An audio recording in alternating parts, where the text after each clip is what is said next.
So last week I had a woman book in, and we got to the end of the phone call when I was getting all the booking details. And I said, "Have you got any questions?" Typical sort of thing to close out a booking. And she asked me one question, and then she asked me a final question, which was, she said, "So I've got a question." She said, "Why did you choose to do boudoir?" And now, whilst a lot of photographers have asked me that, and I think that more from like a practical point of view, they want to know like the more the logistics of it.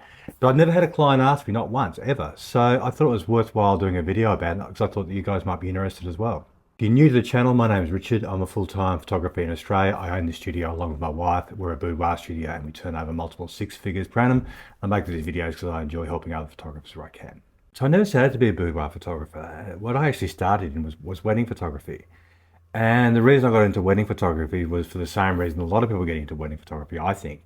And that is that you sort of see it as a genre where there is a requirement for our services, meaning people get married and they decide they need a photographer, so therefore it's a good market there to get into because there's a definite need for it. And that's where I started. And as time went by and I learned more about photography and portrait photography, I decided I want to transition out of weddings and get into the studio and concentrate on portraits. And so at the beginning, I was doing what most portrait photographers do, and that was I photograph families. I got into like photographing pets, I got in on that, and I quite enjoyed it. And then as more time went by, I was slowly coming to the conclusion that I didn't really like family photography. I didn't really like photographing little kids too much, to be truthful. I wasn't very good at it, meaning I wasn't very patient with them. I mean, the photography bit's pretty easy, but the actual dealing with kids, I found really difficult. I've never been very good at it, never been very patient. That's just the truth. And that was when I started to look into other genres, and I started doing a lot of pet photography and advertising for pets. And that was really good. I mean, I've always loved pets. I always had dogs, you know what I mean? Even though I am a dog person and we love dogs, and if you check out my social media feed, you'll see that there's a lot of pictures with me and my dog out walking and things like that. Despite all those things, I quickly came to the realization that, whilst I love dogs and we've always had them and things like that, I'm not a true dog nerd at heart. I'm not, like I don't, for example, we don't give our dogs birthday parties and things like that. We're not like the true dog nerds is what I'm trying to say. So I was kind of doing these genres where my heart wasn't truly in it, but I was doing them regardless. I mean, we've all got to do things we don't like to do from time to time, obviously, to make a living. And one day I was sitting at my old studio just looking out, and just to explain that, our old studio was at a town called Boudoir, which is a town on the Sunshine Coast in Queensland. And Boudoir is kind of a bit of a tourist place. It's a bit of a worldwide destination for a lot of people. A lot of things happen there. It's a really beautiful place. Like, it's right on the water. It's wonderful. And our studio was about a kilometre from the beach on the main road. And the area that we were in was a bit of an older area, and there were gyms and there were cafes and all that type of thing. Anyway, I was sitting there and I was looking out, and I was looking at all these people going to the gym and coming and going from the gym, and I noticed that all these women had a lot of tattoos and things like that. I thought, maybe I could do some sort of a campaign where I'm marketing towards women with tattoos. So I put a sign out the front of the studio, wanted women with tattoos, and I ran some Facebook ads and things like that. And I thought it'd be kind of cool. And it was cool. I got a lot of inquiries and a lot of people applying and things like that. And then one of the inquiries that came in via a Facebook ad was from a lady called Jess, and she was a veterinary nurse and worked in a country town quite a ways away. And the reason that she inquired with us was that quite a few years before that, I photographed one of her co-workers' weddings back in the day. And then after talking to her, we decided to book in. Now, what I was finding is as I was going along, a lot of these ladies had tattoos in quite revealing places on their body. Like they'd have tattoos here, they'd have tattoos on their legs, on their back, down on their bums and things like that. And so what I was finding was that I was trying to come up with imaginative ways to photograph these tattoos without exposing, the body parts and things like that. Anyway, Jess came in and she was wonderful. And along the way, we had a few conversations, and I learned a bit more about her. And she sort of confided in me that she'd always had a very low opinion of herself.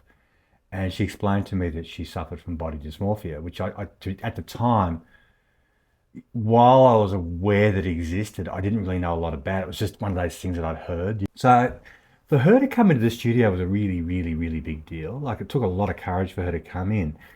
So she came in, we did the shoot. She did really, really well. We got to the end, she saw her photographs and she ordered some artwork and things like that.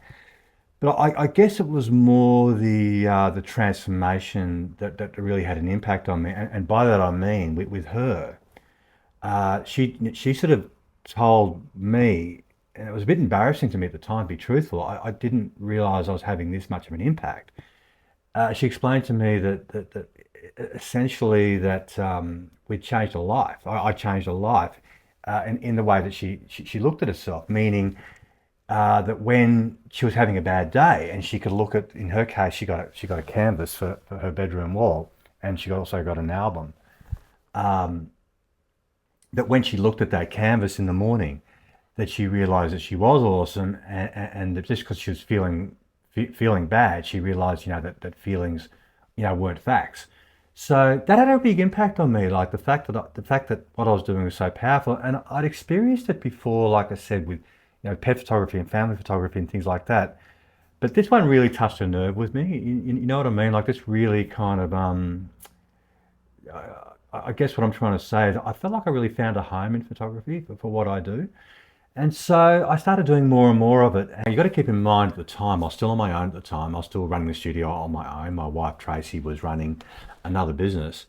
And so I started advertising more and more and more ladies started coming in. That was great.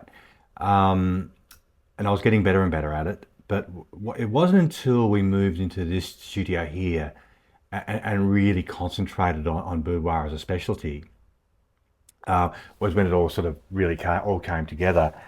And in my case, what I found was that having a female presence in the studio made a huge difference. Like I had hair and makeup artists and things like that, but I didn't have anyone here for the whole day to help with wardrobe and things like that. And so that's what we've done ever since. And since then, we've specialised in it, and now that's kind of all we do pretty much. I still do a little bit of headshot photography and corporate photography from my old clients and referrals and things like that, but 80 to 90% of what we do is boudoir photography, and we absolutely love it.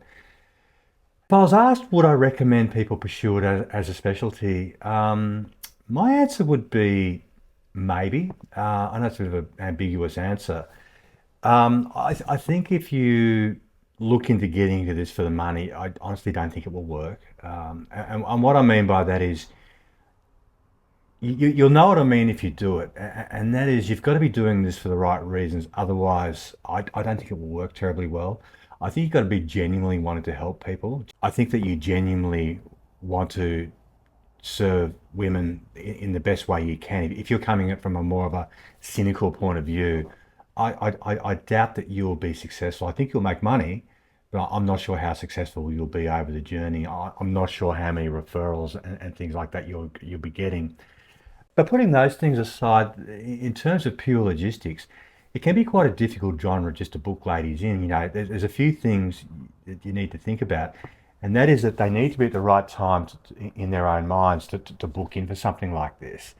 And also, there's a high level of trust required. So I don't think it's necessarily a smart genre to get into. I mean, if you get the hang of it, you will make money as a consequence. But if you're getting into it for the money, like I kind of alluded to before, I'm not sure how well it will work. If it was me and I was doing this, if I was doing portrait photography just for the money, I would stick with family photography. That's what I would do. I've got friends who are really successful in that in family photography. It's a much easier genre to book. It's a lot quicker. You haven't got hair and makeup to contend with. You haven't got all the nerves to contend with. I mean, people are obviously nervous with any photography session, but it's at a very different level with this. But there you go. So that's how I got into boudoir photography and why I decided to get into it. I personally love it. I wouldn't change it now. We've really found our niche.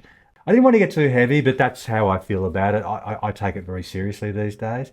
I actually do see it as a privilege, and I really mean that. I really do mean that. I really admire the courage of these women who come in and do it. Look, I hope you enjoyed the video. I normally do more businessy videos. I'm more sort of about how to do things videos. But I just like I said right at the beginning, getting that question from a client who I booked in prompted me to do this. And if you enjoyed it, if you'd like to hear more of these types of videos, I'd really like you to mention it in the comments. If you are subscribed to the channel and you enjoyed it, I'd love you to like it and comment. Apparently that really helps with the YouTube algorithm. That's a mouthful. If you're not, if you're not subscribed to the channel and you enjoyed it, I would love you to subscribe to the channel. Again, apparently that really helps. But until next time, I hope you have a great day. I hope you have a great week. I really appreciate you watching this video. Until then, until next time, have a great day, and I'll see you then. Thank you again for watching.